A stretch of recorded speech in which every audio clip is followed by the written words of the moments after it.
Jason Del Rey, congrats on the new book. Appreciate you joining us today. Thanks, and thanks so much for having me. So, you've covered both Amazon and Walmart for the last decade. You spent a couple years now. I think you told me 3 years writing this book, interviewing more than 150 people to give us a sense of two of the big kahunas in American commerce. I actually, as we are recording this week, Walmart is worth just over $400 billion. Amazon market cap 1.3 trillion. Mm, Uh, Give us the state of play today, and then we'll go back and retrace the story that you've uncovered here. sure. So, yeah, you mentioned the market cap and the difference there, which is wild when you consider Walmart's a bigger company by revenue and the biggest employer in the U.S. outside of the government. Amazon's number two. And so the state of play today is in online retail, Walmart is finally, after decades of sort of scuttling away the opportunity to perhaps lead in this future of retail, they're finally kind of holding their own. They've developed an Amazon Prime competitor called Walmart Plus, which is not, has not substantially cut into Prime's lead yet, but is a pretty good service. They are finally doing what Amazon long was scared of them doing, which is using their supercenters as pickup locations and mini warehouses for delivery. And so they are a formidable rival and no longer a laughing stock in this space. But the market share difference between the two in online commerce in the US is still, I think Amazon's about 7 times greater market share. So the story you lay out here over the course of the past couple of decades is a story of the kind of the brick and mortar old school Walmart against the digital upstart Amazon. And it sort of mimics, a number of competitions that we've seen through the years of the legacy company and the digital upstart. And, some of those legacy companies went away completely. Some pivoted early, some pivoted late. Take us back. When did Amazon first get on the radar screen of Walmart? Yeah, so like you said, this rivalry goes back to the 90s, basically when Amazon was founded. And first year or two in the mid 90s of Amazon's existence, at the top of Walmart, really not much attention at all. This is a little bookseller. And at the time, Walmart's around the $100 billion revenue business. And so kind of can't blame them for, not paying much attention. But some folks inside Walmart with sort of a love for technology are paying attention to the internet. And this little team develops just a few people led by a guy named Robert Davis. And they start experimenting with selling stuff online for Walmart. So Walmart owns Sam's Club, and during the holiday season, they start a Sam's Club website selling gift baskets over the internet. They do a little selling through Walmart.com, which they create. And you reach a point in 1998 where this head of this team, he goes into Walmart's CEO's office, which had an open door policy. Guy's name at the time, it was no longer Sam Walton. It was a CEO named David Glass. And he just says, David, this internet thing, this e-commerce thing is real. Can you just let the rest of the organization know that we're committed to it?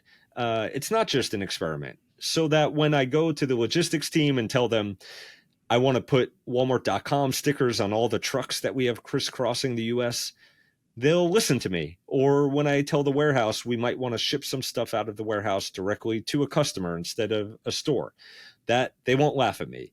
And David Glass essentially tells them, we'll keep experimenting, but this thing's not going to be that big. And so Robert Davis packs up his stuff. He gets an offer from Amazon, and he goes and spends over a decade there, along with a small crew of Walmart veterans. And the rest, until recently, is kind of history.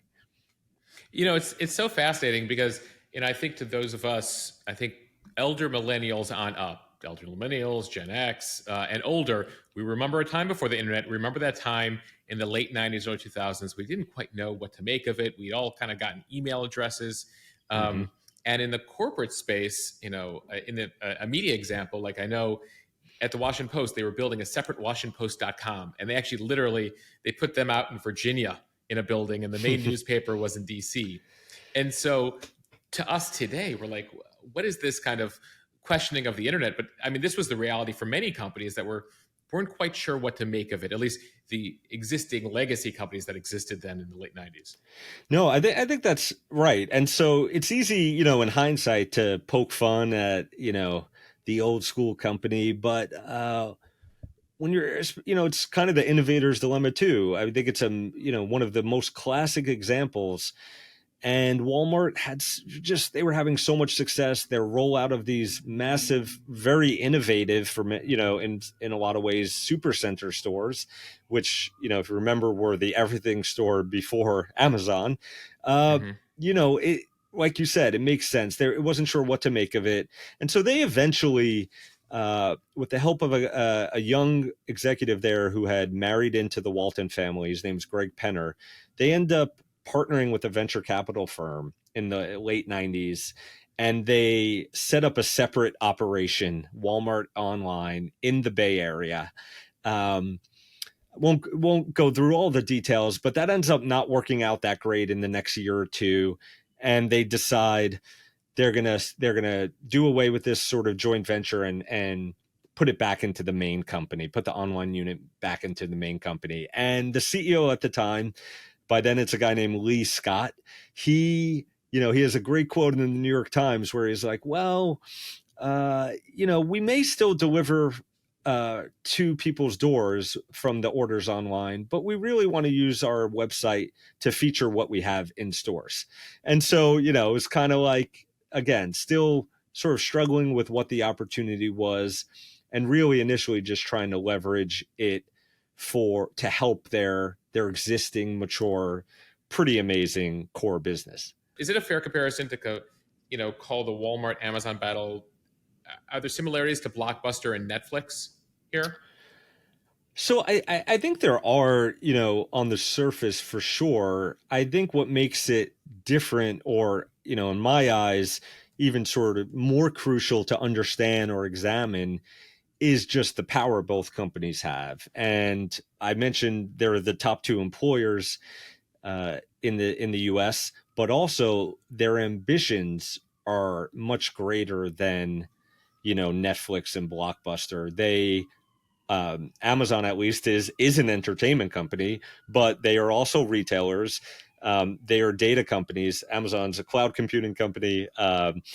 And as I lay out in one chapter in my book, they also want to be significant healthcare players. Walmart already is in some ways through its massive pharmacy chain that it owns, but there's ambitions beyond that. And so I think just their influence over daily life, both in the US and increasingly around the globe. India is another big market for both companies. I think it's similar, but the stakes are kind of greater. I mean, the way you lay it out, they're looking to dominate every major part, or nearly every major part of our economy. So you've discussed kind of the early period here. They're aware of this Amazon website. There's people at Walmart who are like, we got to take the internet seriously. When does the oh crap moment happen at Walmart?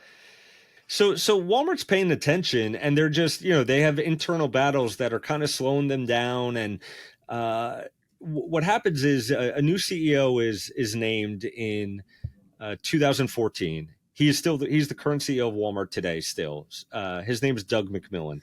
I have a chapter on him in the book. Fascinating guy. I think pretty undercovered for how much power and influence he has on sort of U.S. society and culture as the CEO of Walmart. And he has been at the company a really long time, but is a bit more modern. He's a bit younger than the previous CEOs, other than Sam Walton himself. And he is a fan of technology. He talks about himself as an early adopter of some, I think maybe the Palm Pilot back in the day, and some other I had a Palm early Pilot technology.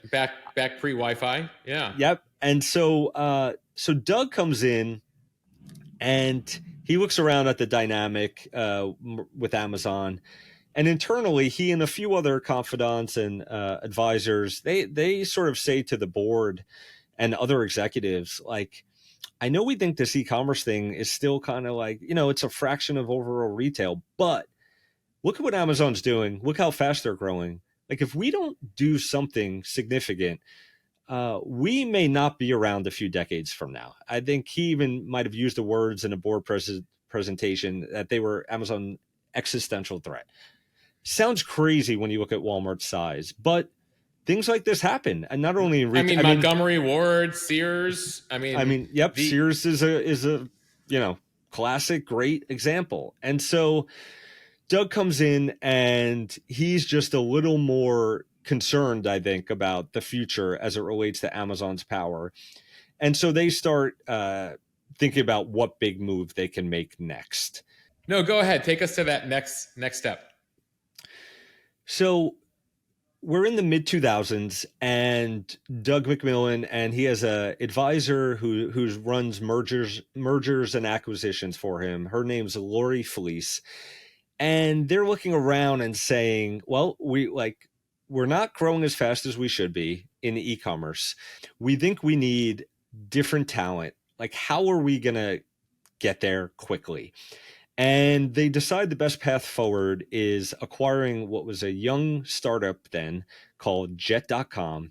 And it was run by an entrepreneur named Mark Lowry, who, for people who might follow retail and e-commerce space, that name might be familiar because he previously started a company that owned diapers.com. And back in 2010, sold that company to Amazon in sort of a pretty back and forth battle with Walmart, which actually was close to acquiring that company instead. And Mark Lowry had spent some years at Amazon after that acquisition, kind of didn't fit in, had some internal battles at Amazon, and not clear whether he started Jet.com or the idea for it while he was still at Amazon or right after, but very quickly raises a ton of money from investors once he leaves Amazon for this new idea, which was a shopping site called Jet.com. Which was essentially, so he's at Amazon, leaving Amazon, basically creating a competitor to Amazon.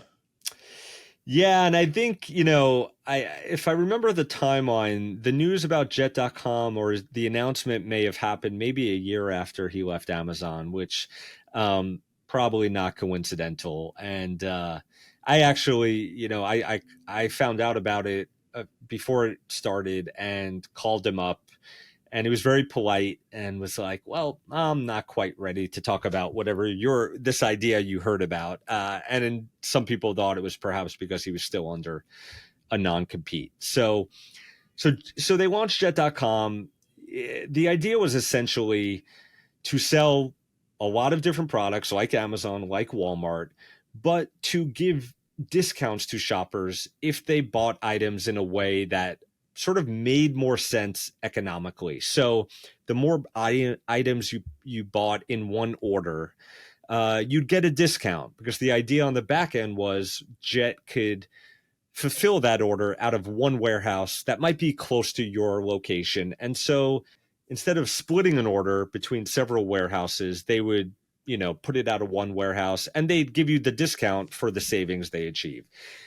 It was kind of hard to understand as a customer, but it was an interesting idea because it would break this convenience above all else habit that Amazon had really sort of inspired in consumers in this country.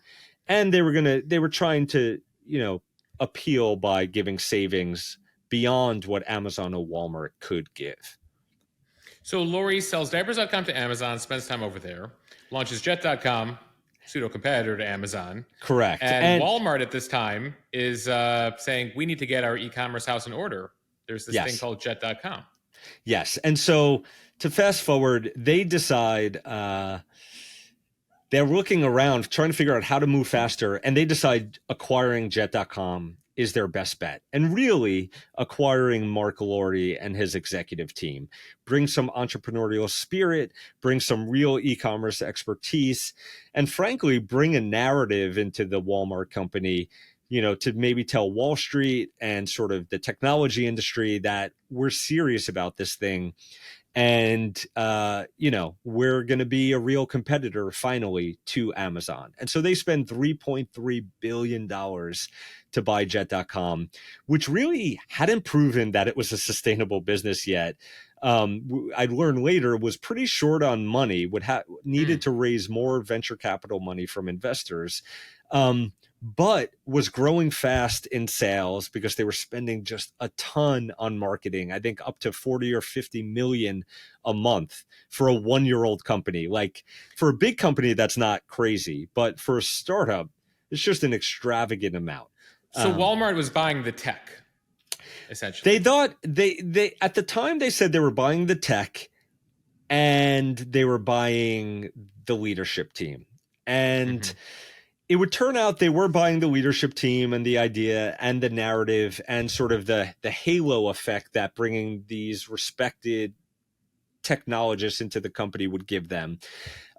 We'd learned, though, that the technology they were buying, they never really implemented it into Walmart.com. There's a host of reasons why, but this idea that initially they were selling was that basically they'd bring some of the ideas of buying more items on Walmart and getting a discount. And that just never manifested itself. But the leadership team did come in and they gave them kind of free reign over a couple of years to, I'm going to say, move fast and break things, basically shake things up inside of Walmart. You're quoting Mark Zuckerberg there. That was his motto at Facebook.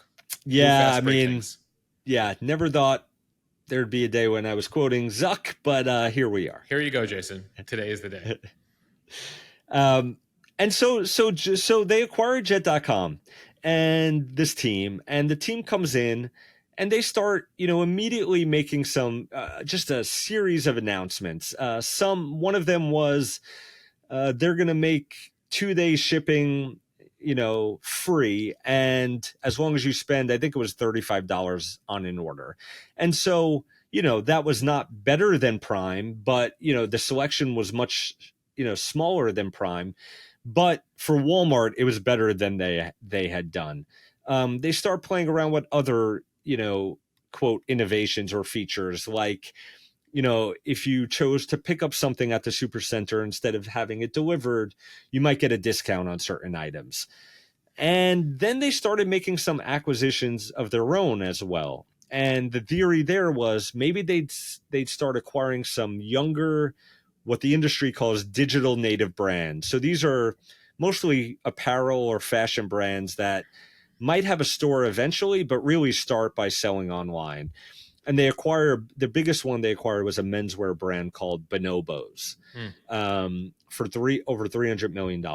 And the idea was, at the time, they would acquire a bunch of these cooler, hipper brands, bring in a new type of customer, and appeal to a new generation that wanted to shop these brands, and they would keep those brands away from Amazon so Amazon couldn't offer them. So that was at least the idea in theory.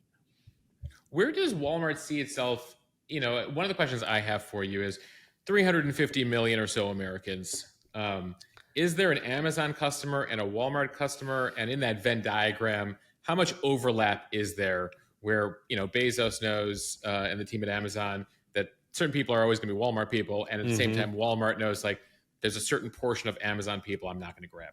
So over time, and I have a chapter that goes through this in the book, Amazon Prime, which is the key to really their whole, e-commerce domination. Prime starts going after customers from lower income households. And the reason for that was pretty simple. When is this? So this is in the mid to late 2010s. So around maybe 2016, 17, 18. And, the reason is basically, in the US at least, Amazon had basically saturated higher income households. They had gotten the vast majority of folks in higher income and even higher sort of upper middle class as Prime customers. And they wanted more. And so they start coming up with some ideas to attract folks with less disposable income. They start offering discounts on the Prime membership fee if you are on some sort of government assistance. they start offering discounts for older folks who were, um, on Medicare. And this actually starts working. And so some folks inside of Walmart are now saying, whoa, like they're they're coming for some of our core customers. And at one point in the late 2010s, Walmart folks realized that more than half of Walmart's best customers, so the highest spenders, are now Prime members as well. And when you become a Prime member, I don't know if you've had this experience, you start price comparing less. There's this psychology that Prime creates in our mind as consumers, which is, I paid this fee, now I want to get my money's worth. Mm. And so Prime, for a variety of reasons, but this one chief among them, is really sticky. Like, you stick with it. You don't, maybe you'll price compare over $100, Yeah. but on a But $20 item, $10 right, yeah, item. right. If they're offering a sale on detergent at Walmart, you're not gonna go over to Walmart to save $2 once you're a Prime member. Yep. And you probably aren't, a lot of people aren't even looking. And there's been surveys that have proven this out. Um, and so this is, to answer your question, there was a big separation for a long time between the Walmart customer and the Amazon customer. But as digital and e-commerce and online shopping became more prominent, the overlap was greater, and Walmart started to see their best customers becoming Prime members and then spending more over time with Amazon versus Walmart. And that was just sort of a huge red flag. Is Walmart fighting a multi-front battle here? I mean, to what extent? A name that hasn't come up so far in the conversation is Target, Yeah. and any other retailers. Where do they fall in sort of if you're in the situation room at Walmart? Yeah, that is a great point. So Amazon, fierce rival, existential threat in a lot of ways, but this is the battleground is multifaceted. And so Target, there's a great book to write about Target. Maybe I might not be the right person, but they've done a really smart job over the last decade deciding we're not going to try to match Walmart and Amazon on breadth. We're going to pick what we're really good at. So we're going to invest in our stores so that they're actually pleasant experiences for folks who a lot of folks still like going into a store. Yeah.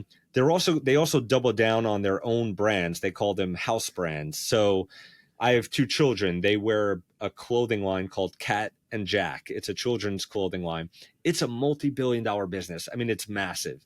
And so Walmart does compete, and as does Amazon, mainly in the general merchandise category with Target. So apparel, consumer electronics, that's one front. But Walmart, among everything, is really a grocery store too. They are the largest grocer by sales in the U.S., and so they are facing these insurgents coming from Europe, these discount chains. So Lidl is one of them, and Aldi is another. And Right. so, I talked to the former head of the U.S. store business at Walmart, a guy from New Zealand named Greg Foran. And he was explaining to me, as we're talking about challenges of competing with Amazon, he was saying, I'm not just worrying about Amazon. I'm worrying about Aldi and Lidl. And I think I'm pronouncing Lidl correctly, LIDL, and Target, and some others. But those are the two main ones, and Kroger and grocery. Right. And so as they keep getting bigger too. Correct. So, not an easy place to be, for sure. And that's a great point. This is not just, while the Walmart Amazon rivalry, I think, is sort of the most impactful for everyday life for all of us. All of this other stuff Walmart is facing as well. Do you have are there numbers out there in terms of percent of Americans that shop at one or the other? I mean, what percent of the American consumer is represented by these two brands? Yeah, that I don't have that off the top of my head. What I will say is Walmart tracked this metric. I think they might have made it up, which is first place market share, which meant something like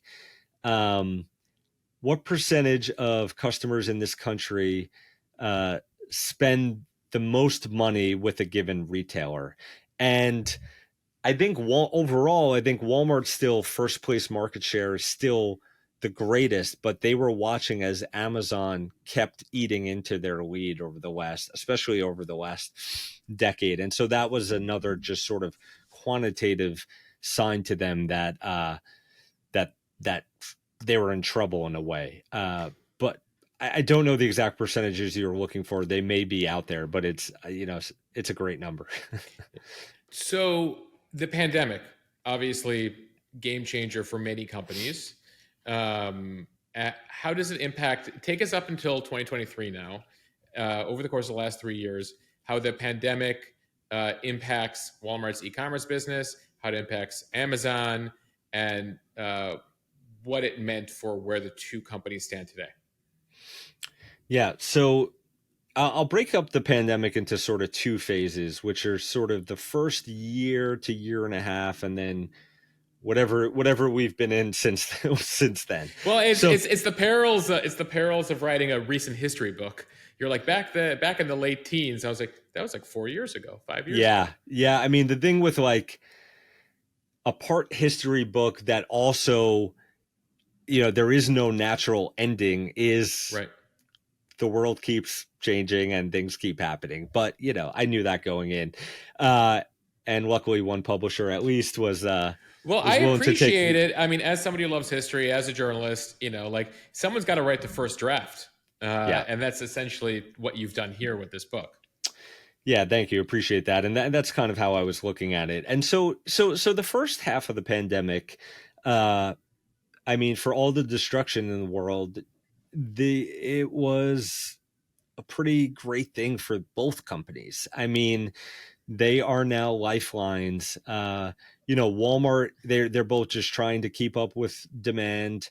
They're also, though, their employees are dealing with, some dangerous and otherwise challenging conditions, and that sort of led to the rise of the Amazon union movement inside some of Amazon's warehouses, uh, and so demand is incredibly high. Even Walmart can't keep up with. They're trying to offer the pickup service at their stores and delivery, and they just they can't even keep up. They end up actually ceding some of their market share in online grocery to a younger company we haven't mentioned called Instacart, a grocery delivery company. But largely these companies are, I mean, they're Amazon and Walmart growing really fast, challenging, things happening in their warehouses and stores. But like they're Amazon had record profit and record sales in that first year.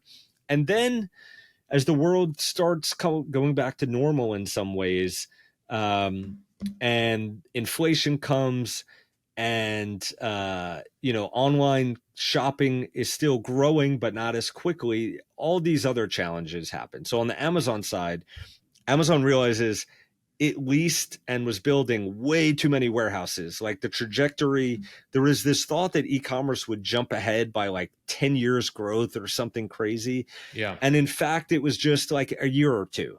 And so Amazon realizes too many warehouses, growth starts slowing. And so in the past year, we end up seeing them go through their largest corporate layoffs in their history. 27,000 corporate employees. It's about a 5% of their overall staff, but really an inflection point, I think, for the company. Walmart, the pandemic forced them to do something that they only were dabbling in with for years, which I mentioned earlier, which is really turning the stores into like an advantage from an online perspective, investing in pickup services so that, I have two Walmarts near me. They have 15 to 20 parking spots dedicated to pickup, and really making sure that experience is pretty darn good. And also doubling down on delivery as well from these stores. I'll just give one anecdote. My family does order from Walmart as well, and we ordered something last year. Thought it said 2 or 3 day delivery. We didn't need it, like many things, we don't actually need the next day. And so, fine. Later that same day, we have a Walmart plastic shopping bag on our front porch in New Jersey, and it's the item we bought. And Hmm. they just started getting the hand. It's a tough technological problem, but they are starting to now. When you place an order that they think's coming from a warehouse, if they see it near you, and maybe they have a delivery route near you, and it's on the shelf in a local store, they'll do this thing that kind of feels like a version of magic, which is deliver it that same day and surprise you. And so, um, there have been challenges with inflation and supply chain and inventory, keeping inventory in stock and all of that. But largely the pandemic has helped Walmart sort of, become what they call the omni-channel, the multiple channel retailer that they always wish they could become. You mentioned Amazon Prime earlier as cracking the code. Can you elaborate on that? I mean, we live in a world now where, I mean, they have changed it culturally. Like if something isn't available to, the idea of, waiting a week for something to get shipped is, for many of us like, oh, that's crazy. It's going to take a week to get here. Like I live in the Amazon world of 2 to 3 business days or sometimes next day. How did they figure it out? Well, it's a complicated answer, but I'll do my best to answer it succinctly.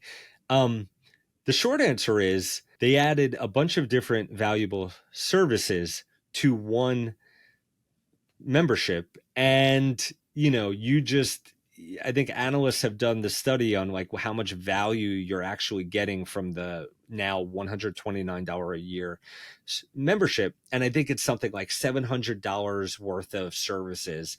So how does that make sense? Yeah. Well, if you're an antitrust critic of Amazon, you would make an argument that, and this is a bit complicated, but that the prices on Amazon may seem like they're the best possible, but actually through a bunch of rules that they make for their sellers, they're keeping prices down elsewhere on the web and forcing sellers to have a slightly higher price on Amazon than they normally would on their own websites, and so they're making some margin there.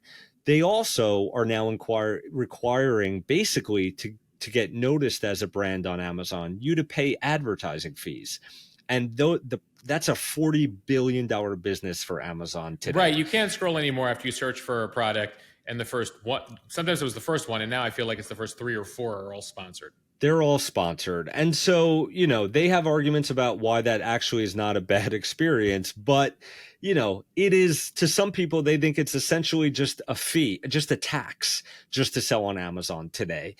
And so, so there's an argument that they've been using their power that they've accumulated to sort of force fees upon sellers that they then use to sort of fund Prime. Uh, and it's hard to argue when you, like you said, when you look at the value of Prime and what you're paying, like it's tough to understand how that makes sense otherwise. And a business line we haven't talked about, they also own Amazon Web Services, which basically powers the entire internet, right? Instead of Right. a business needing servers, you now Hugely just profitable for them. hugely profitable. The estimates are that advertising business actually has higher gross profit margins than AWS, but AWS, yes, incredibly profitable and definitely more profitable than the retail business. And so these are some of the explanations for how they do what they do in Prime. The last thing I'll say, just logistically, though, is years and years ago, Amazon didn't collect sales tax from customers, so they didn't charge it. And this was a big battle. The Walmart and others didn't think it was fair. Eventually, Amazon cuts deals with different states to start collecting sales tax. And part of that agreement was Amazon would then open up warehouses in these states. And so Amazon behind the scenes just starts building, investing in these warehouses that were really costly all over the country before they really had the demand for it to make sense. But they knew once they had those warehouses, they could offer the 1 day, Prime, the 2 day Prime, without putting items on planes, instead putting them in trucks, which is much cheaper. And so upfront, the warehouses cost a lot of money, but long term, it was a key to speeding up Prime to where it becomes just an immense competitive advantage. One thing that hasn't come up is we talk about these two behemoths are mom and pop shops across America, the Yeah, impact on small business owners. Amazon obviously tries to, say that through their platform they're allowing mom and pop to sell their wares. Talk to me about these two companies. I mean, obviously Walmart goes much farther back, and the sure. impact that they've had on the consumer market writ large, the ability to have like a shop where you sell some goods, and their recognition of that, or is it kind of like, well, it's survival of the fittest here?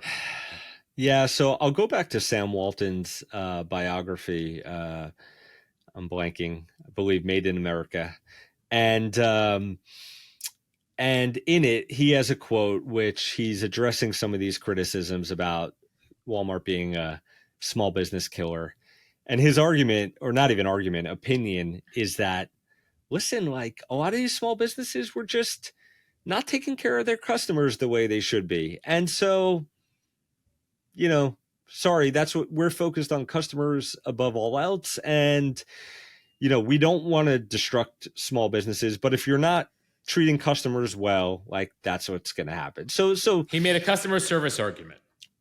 he did. And, and his feeling also was like, our pricing strategy is our marketing strategy. Essentially, if we are frugal as a company and we squeeze our vendors to every nickel, we can bring the lowest prices to our customers, and that's the best way we can serve America, is give them the lowest prices so people could live a better life. And listen, I believe that's what the thinking was, and there was good that believe that he meant well in this regard. But from the beginning, there was sort of not a disdain for other small businesses, but just a like, if you can't serve them well, like, you deserve to go away. And so, Amazon, they kind of ignored for a long time their impact on small business. And then they start building up what they call the marketplace, which is allowing others to sell on Amazon. And they start positioning themselves as a sort of savior to small businesses. With an Amazon seller account, you don't even have to, you can pay us to warehouse your goods. You can pay us to do customer service. We're giving you access to, tens, hundreds of millions of eyeballs. And like, how else could you do that? And so there is some truth to that. I've talked to many happy small businesses over the years who say, yeah, like there's some rules that are tough about Amazon, but I don't even touch my products. I send them straight from a supplier in Asia to a warehouse, and I have to focus on good customer service maybe, and having a good product. But like, man, like my life is good. There is a tough flip side though, which is the fees keep going up for sellers. Yep. There's the accusations, and they're not just accusations, they're fact in some cases, of Amazon essentially seeing a very popular product on its own marketplace and cloning it essentially. There are many cases of this, and their argument will be, and has been, this has gone on in retail forever. I mean, retail stores, the idea of private label products, which essentially is a retailer maybe changing the ingredients or slightly, or, but essentially selling under their own brand Mm-hmm. a very similar product at a lower price than someone else on their shelf. So it is a complicated topic. I think there are definitely some small businesses that feel like Amazon has been the best thing that's happened to their career or life. And there are many others that say, man, I'm there because I feel like I have to be there. And I would not choose this if I had sort of free will in a business sense. And so that's sort of where we're at today. And, the federal government and the regulators, they will decide soon whether Amazon along the way has broken any laws. There have been many accusations of anti-competitive behavior, And depending on when this will run, we may see another Federal Trade Commission lawsuit against Amazon, having to do really in large part to how they treat the hundreds of thousands of merchants who now sell through Amazon.com. Yeah, I mean, Amazon is a company the size, the likes that we haven't seen many times in American history. There's been a lot of talk about regulation, and I wanted to end here in terms of the near future and what we should, as consumers, be on the lookout for. What are the headlines that you're on the lookout for, and what are the scenarios here over the course of the next decade of potential forced government breakup of these behemoths? Is that something that Walmart could face, or it's more of an Amazon issue at this point? So I think on the Walmart front, just quickly, I think Walmart largely their days of intense scrutiny in terms of a breakup or something like that are are gone. I think now that could change, and it's been very frustrating to the current CEO of Amazon, a guy named Andy Jassy, as I report in my book. He could not understand how they are Amazon's in the crosshairs and Walmart, bigger in revenue, is not. But the one thing with Walmart I would say is acquisition wise, if they want to make a really big purchase of another company that is sort of in their core business where they already have some great market share. Now, perhaps at least under this administration, they might have a challenge, but otherwise, I think Amazon is the one to look at. There was recently a lawsuit by the Federal Trade Commission filed against Amazon.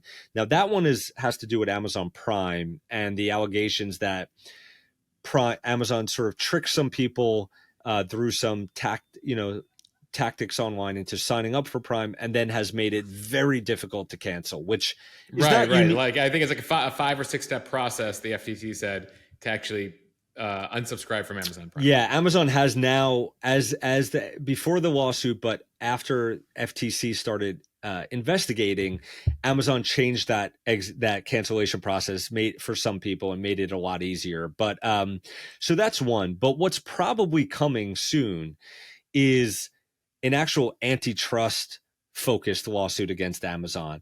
It's not clear what exactly will be in there, but the reporting and my hunch from talking to sources is it will have to do with the treatment of sellers, small businesses on the site, how Amazon sort of makes it a must to advertise or warehouse with them to get access to Prime members. And there may be an argument that we've seen some states make in lawsuits against Amazon that Amazon, through its policies, is artificially inflating prices across the web by not letting merchants sell for less on their own websites. Now, I don't know if that argument will hold in court, but the head of the FTC is a woman named Lena Khan, who has written papers previously as a law student arguing that the way we looked at antitrust in the past, past few decades, where it's all about if consumers are benefiting, then these companies, whatever they're doing is okay, might need to change now with these big tech companies that are controlling so many different facets of daily life. And we might need to put a more critical eye on, how they compete with others, even if we think consumers are currently benefiting from their low prices or services such as Amazon Prime. One final question I had for you: Amazon has played with brick and mortar stores in the last couple of years. Putting stores in various cities. It seems like they're pulling back on that.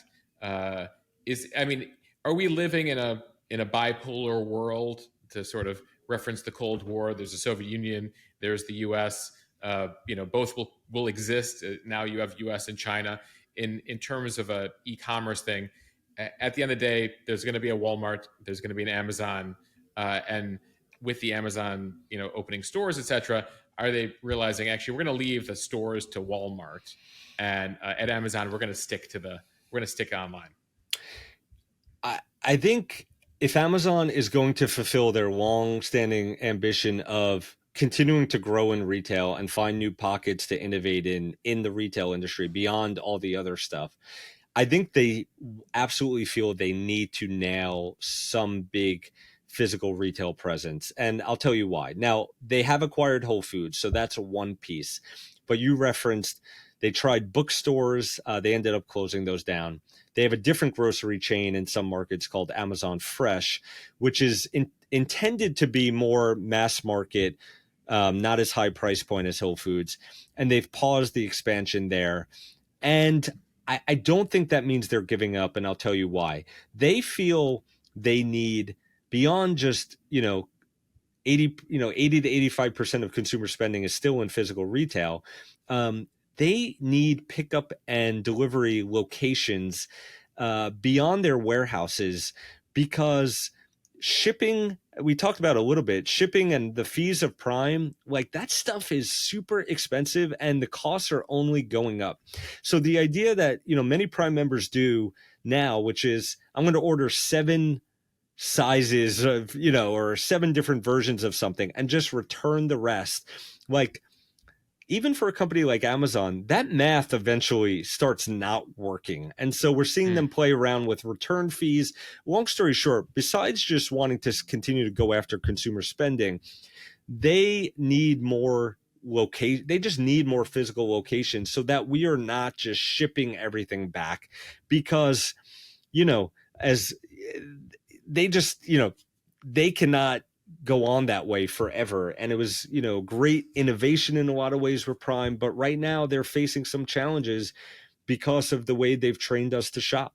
Jason Del Rey, the author of Winner Sells All, the recent history of Amazon, Walmart, and the state of the last 20 years and what's next. I appreciate you joining us. It was a lot of fun. Thanks so much again.